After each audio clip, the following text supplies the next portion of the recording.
All right, guys, we are back for another Dear Miss Ho Q&A episode where you drop me all of your curious inquiries. Most of them are TCM related. Some are etiquette related, not a lot.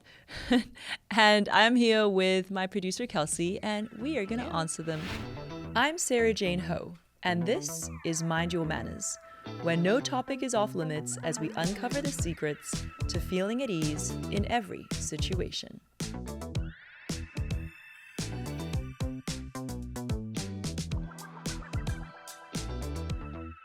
All right, so let's get into this. Well, the first two questions are actually related to stepmothering. As you all know, I debuted my stepson, Jeff, on Instagram a couple weeks ago. And I said it was a privilege to be a stepmother. And I got a bunch of DMs on that. One of them says, I'm also a stepmother to wonderful grown individuals. It took me a while to own up to that publicly, and therefore I applaud you. Chinese culture acceptance, shall we say. A second comment said, can you share more about the journey to being a stepmother? I'm a stepmother as well. I felt that society had too much misunderstanding and stereotypes. I'm lonely. Now, here's the interesting thing. Most of my stepmother DMs were from Asian women. And it really is a cultural thing. In fact, even in China, it is considered shameful to be divorced or to be with somebody who is divorced, let alone to be a stepmother to somebody else's children. That's like, it's almost like something embarrassing and that you hide as much as possible. And what's interesting is that, because my husband was married before me, and so I'm his second wife, and he has a son from that marriage. And I've become so close with my stepson and also his mother. Like me and his mother, when we walk around New York, we walk around arm in arm. Like that is That's thanks cute. to Kabbalah. And it's brought everybody in the family so many blessings. And I remember when I first posted a photo with my stepson on my WeChat, which is my Chinese social media. And it's not even that social. WeChat is really just like what your friends can see. My husband called me. He's like, take it down, take it down. It'll look bad for you because you're a public figure. And it'll look bad that your husband was previously married and that you are a stepmother. And I don't want to bring that shame onto you. Whoa, that's so interesting. And I stood strong. And I said, listen, in Hong Kong, like it's not embarrassing. In America, it's like a badge of honor to be divorced. Yeah, literally. and to have blended families, it's completely accepted now. And as we were chatting more, he's like, no, but you're a public figure and I don't want people in China to talk about you. And finally, I pinpointed it down. I said, I have no issues with this. I'm doing nothing wrong morally. And I said, if anything, to me, this is a beautiful additive thing in my life. And then I said, I think the problem's with you. I said, I think you have a problem with it. I think you're not okay with it. And I was like, so, and he was like, he looked at me and bless his heart. This is why I love my husband. He said, 老婆, which means wifey. Wifey, I think you're right. Oh. And I was like, yeah, you go. I was like, let's end this conversation now because you need 24 hours to go think about this, to think through your own thought process, and you come to terms with it. And then we can go from there. And he called me back 24 hours later. He said, he's like, yeah, my friends also saw that your WeChat post with our son and they told me your wife is so noble. Oh my He gosh. said, 你老婆很伟大. Your wife is so noble.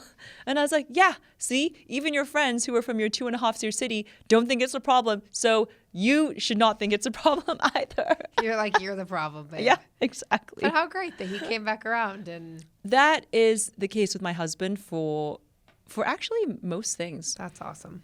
Yeah, and it's also a way I've learned how to deal with him. Totally. Like when he disagrees you know how to with me. communicate with him. Yeah, I know how to exactly. communicate with him. Sometimes if we get, for those of you who listen to the Jefferson Fisher episode, I talked about how my husband, if let's say I trigger him, he'll just hang up. And now if he hangs up, I don't even bother calling him because I know in 24 hours he's going to call me Yeah. And he's going to be like, I thought about it. You were right. I'm sorry. Oh my gosh. In 24 hours, I would be like, you call me back in 10 minutes. Well, I used to then chase him by calling him nonstop, but that just was It not doesn't helping the work, situation. no. And overnight, and I know it's his problem, not mine. Haha. So I'm just, That's an evolved thing, like on your front though. yeah. That's hard. And, but actually, no, I'm fine with it now. It doesn't bring me Well, you probably pain. feel so safe in the relationship So now safe. too, that like, you're like, I know he's going to, it's not a big deal. It's his stuff. Well, It's that's his thing. cool. I love that though. I Because love all you the- can't change other people. You can only change yourself. Totally. And once you change yourself for the better, you realize that people around you will also change for the better. Mm-hmm. But going back to the stepmother thing. Your stepmom era. Yeah. And it's so funny. Like I've just gone into full blown like mom mode. I know. I love it. And what I've realized is that my stepson he's actually kicked in this maternal instinct in me and made me ready to be a mother. And he's expanded my heart in so many ways that I could never have imagined. Like I never would have imagined that I could love a child that I didn't give birth to so much. And I do. And what I realize with children as well is that they're not given to you for you to teach them things. That actually, when a child enters your life, it's time to relearn life. And through my stepson, who's 19 years old, I'm relearning life. I'm seeing life through his eyes. And I realize, like, I'm just here to love him. And then once I love him, like, love teaches him. I love that. Like, maternal love is a totally different thing. And it expands you. It fulfills you. It makes, like, nothing else really matters once you have maternal love. And I told my husband the other day, I was like, I realize now why I was meant to marry you, so you could give me the son. Hilarious. He just like chuckled away. He was like, okay, girl. I love that though. And he was like, yeah, you're the only person our son listens to. He doesn't listen to me, doesn't listen to his mother, just listens to you. You know, you both needed each other. And I think that oftentimes, I mean, cultural shame is real, right? And I mean, I lived in China for a very long time. I grew up in Hong Kong. There are very conservative aspects of that society. At the end of the day, it's about, like, you have to be aligned, I think. And I do know families who completely hide the fact that that there are stepkids, or that you know, it's like a second marriage or whatever. But to me, I'm not hurting anybody. There's nothing immoral. I'm not bringing pain or dark or shadow. So to me, like, I just want to shed light on this. And part of why I did that Instagram post was because I'm proud to be a stepmother, and I'm not, and I want to end that stigma in my culture. Like, I just want to be one person who shows other people in our culture that I am this and it's okay. I love that. I mean, I think you've done that a lot in your career. So it's on brand. And it's crazy. I didn't realize that there was that much stigma around it. So I think that's a really beautiful, beautiful thing you're doing. And I know he means a lot to you, but you mean a lot to him too. So He told me that the other day and I started crying. yeah, of course. All right. So second question. I would like to know the top 10 foods or supplements you eat every day. So I actually brought them from my house. A lot of them are mostly supplements, and I don't know if I have 10 of them here, but I do have a bunch, and I'm just going to go through them. Oh, wow. She really brought them. Yeah. in an Erewhon grocery bag. Okay. So the first thing I take in the morning is I take Quinton Hypertonic supplement drinkable. It's like a sea salt, basically. It's microfiltered seawater, and they come in these little glass vials. So we can do a close up on that. Yeah, I know, right? And this is for grounding. My psychic told me to start drinking these for grounding. Wow. And so there are actually two types. And there are two types, and the difference is in the concentration of salt. Oh, interesting. Yeah. And so what you do is in the morning, I take the one with higher salt concentration, and at night I take the one with lower salt concentration. But, you know, they're just these little vials. You break them open and you drink them. And it's something I've started doing, and I've had my husband start doing. And, yeah, feels great. Can I ask a regular girl question here? Yes. Why can't you just drink salt water? Well, this is, you know, I'm like, not what's sure. I mean, what's in it? Oh, it's like a seawater. Oh, okay, here we go. There's magnesium in it, Okay. but obviously I do take magnesium Sure. supplements too. And yeah, I just didn't ask too many questions. My psychic just told me microfiltered seawater. There you go. Okay, I believe you. Yeah, I mean, If it's working for you, then go, girl. Do you feel more grounded? I do. I feel great. How long have you been taking them? About 2 months. Wow. Okay. Wow. And you've been really religious, and you can travel with them easily. Not very easily. When I travel with them, I buy the sachets because these are little like glass vials. Huh. Yeah. I mean, I probably should have looked up like what they're good for. Well, this is the beauty of being able to edit. Okay, let's microfiltered seawater benefits. Oh, okay, here we go. So microfiltered seawater provides bioavailable minerals and trace elements to support cellular regeneration, electrolyte balance, and immune system function. Yeah, I think because I was feeling a little tired. Interesting. And so there you go. Cool. So I actually have that on an empty stomach first thing in the morning. And then at night before I go to bed, I have like the PM one. And now the second thing I have in the morning after drinking, so I'll have a vial and then I'll drink hot water. And then, so I used to do intermittent fasting. Obviously very bad for you in traditional Chinese medicine. And my mother-in-law would just like be not okay. And same with my father. They'd be like, oh, you have to nourish your stomach and your yang in the morning, like da-da-da-da-da. It did help with weight loss, which was a vain goal. It's so bad for women, though, and their hormones. It is very bad, and especially now as I'm 39 and I'm entering perimenopause. So it's important to have like something warm in your tummy. So what I do instead of my breakfast now, and this is actually very filling, is I have organic flaxseed meal. It's ultra fine powder, cold milled. And, flaxseed, it's also known as linseed. It originated in the Mediterranean and spread east. So it was used in ancient Egypt, in China. It's great, actually, with helping with cholesterol. And it's also got a lot of fiber in it. And what I do is I have 1 big tablespoon, put it in hot water, and then mix it up. And I eat it so it's warm. It's good for me. And flaxseed has so many benefits.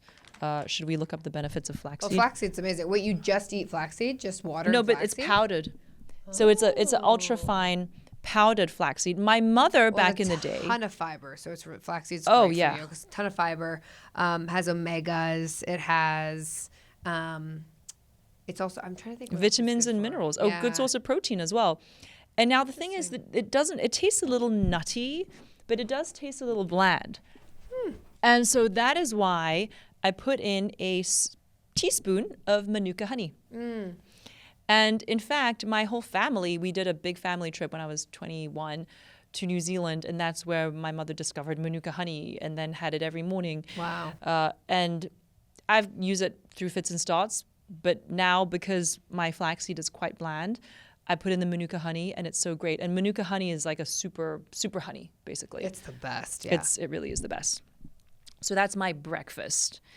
And then as I'm doing this, I have my little rice cooker, and I'm putting my my like ginger red date goji berry brew in it. Love.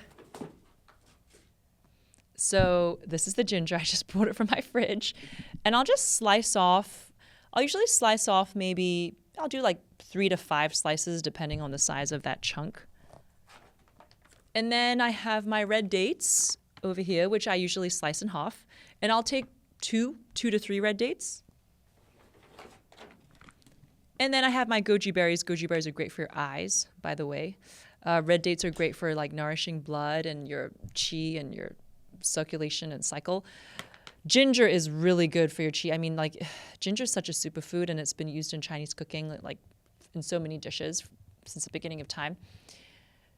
I would say if you can eat one herb, like it should be ginger, especially in the wintertime. And it's great for women, but also for men. So I have put these 3 things in hot water in my rice cooker, and then I hit like boil for 30 minutes.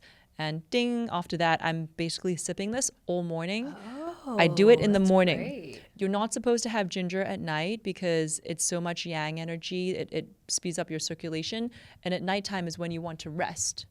So that's why usually Chinese people have gingery brews in the morning. That's fat. I'm writing this down so I can make that. That's fascinating that you shouldn't have ginger at night. I have ginger tea a lot at night, so. Oh yeah, no.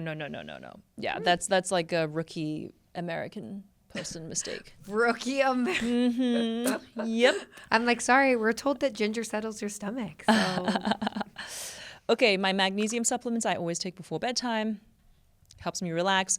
Also because, I lift weights and Barry's workouts just like, they really make me sore. So magnesium is what I do. And it really helps me sleep better. And then I've recently, and this has been happening for about 2 weeks, I've been taking cod liver oil.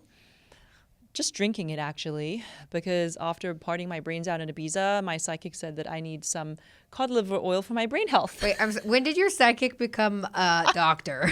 That's what I would love to know. Your psychic's like, please drink seawater and cod liver oil. Yeah, and I go buy it immediately. Oh, you're so funny. Cod liver oil is great for you though.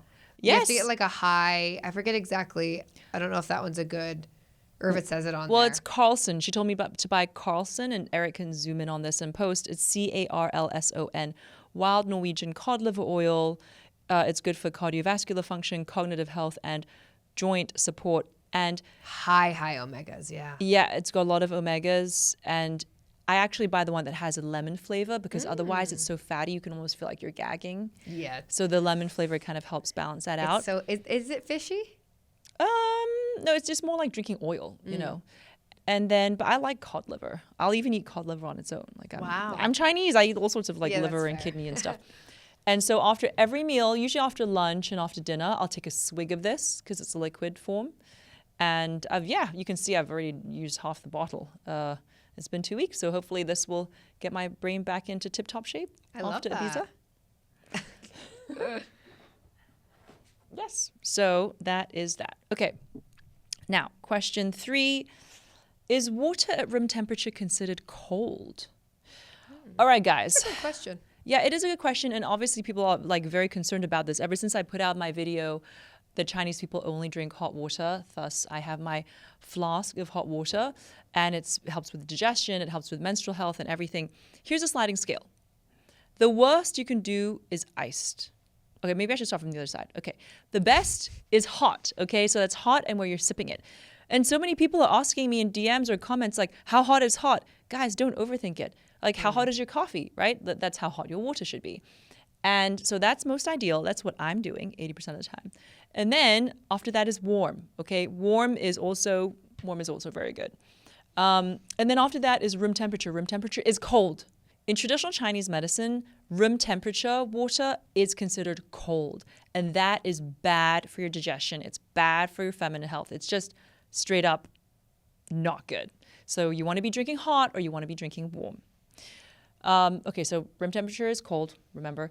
And cold is like really cold. And iced is like, oh my God, that's the worst thing you could do to your body. Iced will shock the system. Again, doesn't mean that I don't enjoy the occasional ice cream or iced something, but I always before or after it with hot water. And in fact, I got a bunch of testimonials from some followers.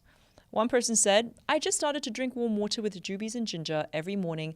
I don't know if it is related, but I started to have periods without big blood clots. Wow. Finally, I've returned to normal blood flow after 5 years. And it's true. If you drink cold water, it actually increases blood clots when your period comes. And because it's like, clumps. I mean, it's, whereas if you drink hot and you're warm and yang and everything and your blood circulation is flowing, then you will have less clots. Another testimonial. Nowadays, I make sure that I drink warm or hot water. I also make sure that I drink a hot drink if I ever get caught eating a raw salad or cold pressed juice. And that's all because I was listening to your podcast while in the car.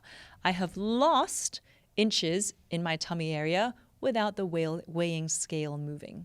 That's amazing. Isn't that great? That's awesome. I mean, when I tell my girlfriends that they can lose weight just by drinking hot water, they're all over it.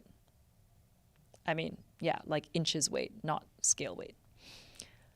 Okay, question 4. A lot of women experience PCOS and I am one of them. Can you provide a TCM remedy?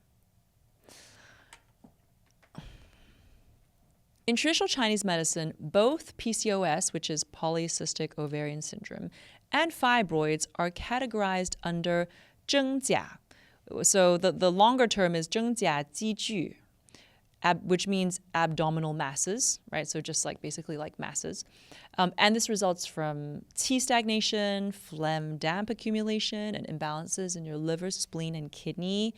And actually, your diet plays a major role in regulating these patterns. And the reason you have fluid-filled cysts is because of dampness and phlegm in the reproductive organs. I have PCOS, and I didn't find out until 2 years ago when I got my LH and FSH levels tested. So that's like luteinizing hormone and FSH, because I wanted to get embryos. I want to do an egg retrieval. And that's when, basically the doctor came back, was like, "Are you hairy?" And I was like, "Do I look hairy?" And then, I was like, that's how I'm so offended. Me? Yeah. And so I have PCOS, but I don't have the symptoms. That's why I haven't been diagnosed, although I do have irregular periods. And the great thing is you can fix this somewhat using acupuncture, herbs, and moxibustion. So what I do is actually bring my blood level tests and everything, my lab tests, to my TCM doctor, and I say, "This is what I have, go fix it." Diet is also very important. So you want to avoid cold and raw foods, greasy foods, fried, oily, sugar and refined carbs, alcohol and coffee. And here's interesting. You want to avoid excessive processed soy products. So that's soy milk and tofu, because those can disrupt your estrogen levels. Interesting. Now, what you want to eat more of are warm cooked foods, blood nourishing foods, which are goji berries, black sesame, red dates, black beans. You want to eat foods that boost your qi and your yang. So that's lamb, ginger, cinnamon, leeks. And also foods that help you resolve dampness. That would be white fungus, mung beans, barley. Actually, what I love drinking in China is barley tea. And those will clear dampness and phlegm. And then you also want to eat more liver-soothing veggies. So veggies good for your liver include spinach and chrysanthemum. And they aid liver flow, which your liver regulates your hormones. Question 5. I am a 44-year-old female and can't get rid of under-chin lumpy pimples. So in TCM, lumpy pimples, because remember each part of your face signifies different organs. And in fact, if you have breakouts on your chin, it means you have issues with your gut, with your digestion. And if it's under your chin, so lumpy pimples under the chin and along the jawline, that means an imbalance in your hormones, kidneys, and reproductive system. So even like PCOS, for example. Because this area of the face reflects your pelvic organs. And what you can do for it are acupuncture, and you can do herbs. The other important thing, because I see so many girls, if they have bad skin, they try to cover their skin with their hair. That's the worst thing you can do, because your hair has oil, right? What you should do is go makeup free. I know it's hard. And because you want to cover everything, and then pull your hair back, at least until it clears. That is the first thing you can do. And then, the TCM stuff, the acupuncture, the herbs, and obviously avoiding the greasy fried foods, and eating the veggies, the soups. Question 6. Now this question was in response to an Instagram story that I posted on August 2nd, where I was staying in a hotel, and I showed a little video of my hand, turning a hotel decoration around so that you'd see the back of it, because the front of it had these human figures. And my copy on that, my caption was, "When the hotel decor has figurines and you don't want them watching you sleep." And I got so many DMs about that, one of which said, "Please explain that. I had full shelves of dolls when I was little, and I always felt they were watching me and even moving sometimes." Oh my gosh. In Feng Shui, one of the worst things you can have in your home is to have artwork of human figurines or dolls staring at you, especially when you're sleeping. Because human figures, whether it's in photo form or brush paint form or doll form, when they're looking at you, they're actually bringing little people energy to your house. Now, in Feng Shui, 小人, which is little people, means people that are trying to take advantage of you. They're trying to take something from you. And that energy to have in your house, and especially when you're sleeping, like, because when you're sleeping, your body is less yang energy. It's more yin because you're resting. So technically, you're more susceptible to like shadow or to dark. And if you have a bunch of dolls or like human figurines looking over you, then it's very unnerving and it'll affect your energy and your chi. Wow. That is why when I'm staying at a hotel and I see artwork that has human figurines, I actually turn it around. Or once there was a sort of a clay doll on a shelf, I took it because it's higher than you, right? You don't want things higher than you because they're looking down on you. They have power over you. I took it off and I put it on the floor and I turned it around so it's facing the wall. Okay, so everyone with your little laboo-boos that are on your bags watching you sleep, put them in the other room. That's fascinating. I was never a doll girl, so I didn't really have dolls in my room, but that makes a lot of sense. Wow. Yeah. Eerie. It is. All right, guys, that is the end of our Dear Miss Ho episode today. Leave your comments, leave your DMs. I read all of them, as you know, and I will pick and choose some, the good ones, to put in the next episode. Visit my YouTube channel to watch the full episode, and if you want to support this show, please do leave a rating and a review. It really helps with new listeners finding us. I will be so grateful. Thank you for tuning in to Mind Your Manners. This is your host and etiquette life guide, Sara Jane Ho. And remember, no matter what life throws at you, with me in your ear, you got this.